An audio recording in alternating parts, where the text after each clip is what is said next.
हाँ बच्चों, आज मैं करुण रस के बारे में बताने जा रहा हूँ। तो सर्वप्रथम मैं करुण रस की परिभाषा बताऊंगा। परिभाषा है कि इष्ट व्यक्ति के अनिष्ट की आशंका अथवा अनिष्ट से उत्पन्न दुख एवं क्षोभ की संवेगात्मक स्थिति को शोक कहा जाता है। और यही शोक नामक स्थायी भाव जब विभाव, अनुभाव और संचारी भाव के संयोग से पुष्ट होकर के परिपक्वावस्था को प्राप्त होता है तो करुण रस की निष्पत्ति होती है। अब उदाहरण है, मणि खोए भुजंग सी जननी, फन सा पटक रही थी शीश, अंधी आज बनाकर मुझको किया न्याय तुमने जगदीश। स्पष्टीकरण है, इसका स्थायी भाव है शोक, आश्रय है श्रवण की माँ, आलंबन विभाव है श्रवण कुमार, उद्दीपन विभाव है श्रवण की मृत्यु का समाचार, अनुभाव है श्रवण की माँ के द्वारा अपने सिर को सर्प के फन की भांति पटका जाना, व्यभिचारी एवं संचारी भाव है ग्लानि, विषाद, चिंता आदि। देखो बच्चों, मैंने बहुत ही जल्दी में आपको करुण रस के बारे में बता दिया। मैं जानता हूँ कि जो मेधावी छात्र हैं, कुशाग्र बुद्धि वाले छात्र हैं, वह तो इतना समझ गए होंगे, वह तो कई बार मुझसे पढ़ चुके हैं, उन्हें अच्छी तरह से समझ में आ गया होगा। किंतु जो बच्चे पहली बार ही मेरा व्याख्यान सुन रहे हैं, उनकी समझ में शायद न आया हो, तो एक बार फिर से सुन लें और मैं विधिवत स्पष्टीकरण करूंगा, विधिवत परिभाषा बतलाऊंगा जिससे कि सर्वसाधारण की समझ में आ सके। तो बच्चों सुनिए करुण रस के बारे में। परिभाषा है, इष्ट व्यक्ति के अनिष्ट की आशंका। इष्ट मतलब शुभ चिंतक, हितैषी, हित चिंतक, हमदर्द। यदि आप अपने किसी हितैषी के मृत्यु का समाचार सुनते हैं या उसके बीमार होने का समाचार सुनते हैं तो हृदय विदारक कष्ट होता है, आपका हृदय विदीर्ण हो जाता है, कष्ट चरमोत्कर्ष पर पहुंच जाता है। वही है इष्ट व्यक्ति के अनिष्ट की आशंका। यानी आप सोचते हैं कि ऐसा न हो, बीमार हो तो आप सोचते हैं कि कहीं ऐसा न हो इसकी मृत्यु हो जाए तो बच्चों का क्या होगा, हम लोगों का क्या होगा। तो वही है आशंका। और कभी कभी मृत्यु हो भी जाती है तो वह है कि इष्ट व्यक्ति की मृत्यु से उत्पन्न शोक। तो इष्ट व्यक्ति के अनिष्ट की आशंका अथवा अनिष्ट से उत्पन्न दुख एवं क्षोभ की संवेगात्मक स्थिति को शोक कहा जाता है। और यही शोक नामक स्थायी भाव जब विभाव, अनुभाव और संचारी भाव के संयोग से पुष्ट होकर के परिपक्वावस्था को प्राप्त होता है तो करुण रस की निष्पत्ति होती है। तो बच्चों स्थायी भाव क्या है? शोक। कैसे? स्थायी भाव की परिभाषा है कि आश्रय कौन? जिसके हृदय में स्थायी भाव जागता है। आश्रय के हृदय में प्रत्येक क्षण विद्यमान रहने वाले भाव को स्थायी भाव कहते हैं।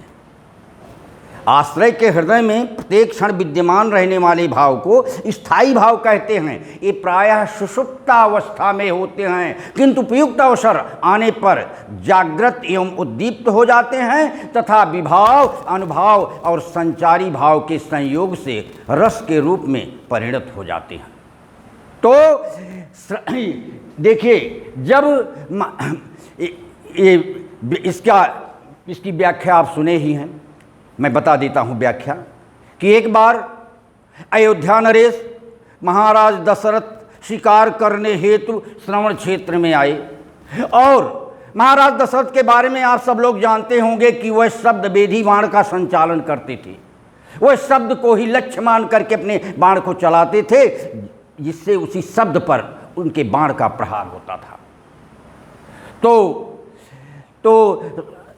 जग विख्यात विश्व विश्रुत श्रवण कुमार यानी अब जग विख्यात मातृपितृ भक्त श्रवण कुमार एक बार अपने पर्यटन काल के दौरान माता पिता को तीर्थाटन करा रहे थे, और उसी तीर्थाटन के दौरान, उसी पर्यटन काल के दौरान वह श्रवण क्षेत्र में आई हुई थी, या यूँ कहें कि उन्हीं के नाम पर ही इसका नाम श्रवण क्षेत्र पड़ा है।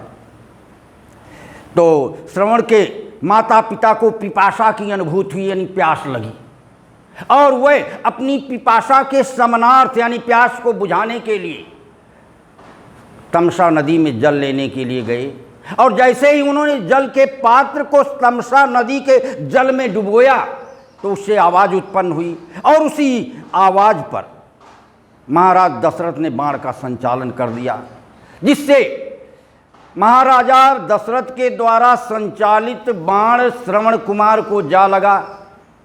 श्रवण के मुख से हाय माँ का उच्चारण हुआ, और जब श्रवण के मुख से निकली हुई हाय माँ की ध्वनि महाराज दशरथ के श्रवण इंद्रिय से टकराई, महाराज दशरथ के कानों में पड़ी, तो उन्हें आभास हो गया कि ये तो किसी मानव की आवाज़ है, शायद मैंने अनर्थ कर दिया।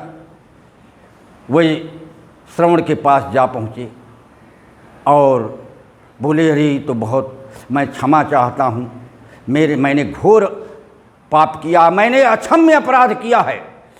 तो श्रवण ने कहा, यह वार्तालाप का समय नहीं है, मेरे माता पिता प्यासे हैं, और मैं तो अब जा रहा हूँ इस संसार से, आप जल के पात्र को ले जा कर के और मेरे माता पिता को जल पिला दीजिए।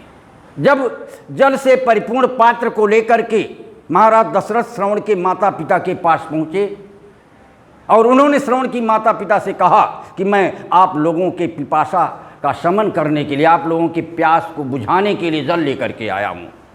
तो श्रवण की माँ ने कहा, पिताजी ने भी कहा, लेकिन विशेष रूप से माँ ने कहा कि तुम तो मेरे पुत्र नहीं हो, तुम्हारी आवाज़ से पता लग रहा है। तो महाराज दशरथ ने कहा, मैं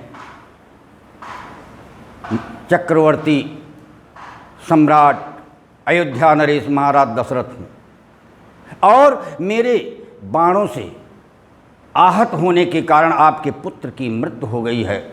मैं घोर पापी हूँ, आप मुझे जो दंड देना चाहें वो दंड दे सकते हैं। तो उनके हृदय में शोक नामक स्थायी भाव जागृत हो गया, यानी वो शोक नामक स्थायी भाव जो हमेशा सोया रहता है, वो अपने बेटे की मृत्यु का समाचार सुन करके श्रवण के माता पिता के हृदय में वह जाग गया। तो देखिए, तो श्रवण की माँ जो हैं वह आश्रय हैं, स्थायी भाव शोक है, श्रवण की माँ जो हैं आश्रय हैं, क्योंकि उन्हीं के हृदय में शोक नामक स्थायी भाव जागा है। अब आलंबन विभाव, स्थायी भाव को जागृत करने वाले कारणों को विभाव कहते हैं, और विभाव में जो आलंबन विभाव है, जिसके ऊपर स्थायी भाव का जागृत होना अवलंबित यानी आधारित रहे, उसे आलंबन विभाव कहते हैं। तो श्रवण की माँ के हृदय में किसके कारण स्थायी भाव जागा? श्रवण के कारण। तो श्रवण आलंबन विभाव हैं। और उद्दीपन विभाव क्या है? स्थायी भाव को अधिकाधिक तीव्रता प्रदान करने वाले, यानी स्थायी भाव को उद्दीप्त करने वाले भाव को उद्दीपन विभाव कहते हैं। तो श्रवण तो आलंबन विभाव हुए, किंतु श्रवण की मृत्यु का समाचार और महाराज दशरथ की उपस्थिति जो है वह उद्दीपन विभाव है, क्योंकि उन श्रवण की मृत्यु का समाचार सुनते ही उनका विषाद, श्रवण की माँ का कष्ट चरमोत्कर्ष पर पहुंच गया। तो ये जो है श्रवण की मृत्यु का समाचार और महाराज दशरथ की उपस्थिति उद्दीपन विभाव है। और इसके बाद अनुभाव।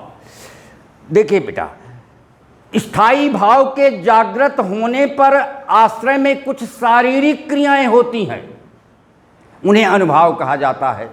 तो जब श्रवण के माँ के हृदय में शोक नामक स्थायी भाव जागा, तो उनमें क्या शारीरिक क्रिया हुई कि जैसे सांप अपने फन को पटकता है, कब? जब उसकी मणि खो जाती है। जैसे जब सर्प की मणि खो जाती है तो सर्प अपने फन को पटक पटक करके मर जाता है, उसी तरह श्रवण की माँ ने अपने बेटे की मृत्यु का समाचार सुना तो अपने फन को पटकने लगी, मन नहीं सिर को, सॉरी, वह जैसे सांप फन को पटकता है तो श्रवण की माँ अपने सिर को पटकने लगी और बोली कि मणि खोए भुजंग सी जननी फनसा पटक रही थी सिर। यानी श्रवण की माँ अपने सिर को किस तरह पटक रही थी, जैसे सांप मणि खो जाने पर अपने सिर को पटकता है।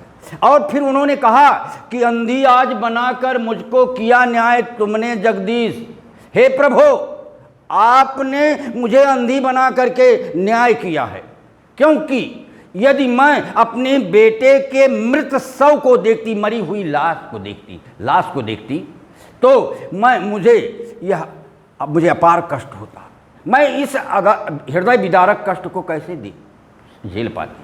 तो मेरे साथ आपने बहुत अच्छा किया जो मुझे अंधी बना दिया। तो ये जो है श्रवण की माँ के द्वारा अपने सिर को सर्प के फन की भांति पटका जाना ही अनुभाव है। और व्यभिचारी या संचारी भाव किसे कहते हैं कि आश्रय के हृदय में स्थित अस्थिर मनोविकारों को व्यभिचारी या संचारी भाव कहते हैं। ये पानी के बुलबुले की तरह होते हैं जो बनते और बिगड़ते रहते हैं। तो इसमें व्यभिचारी या संचारी भाव है ग्लानि, विषाद, चिंता, वितर्क, दैन्य आदि।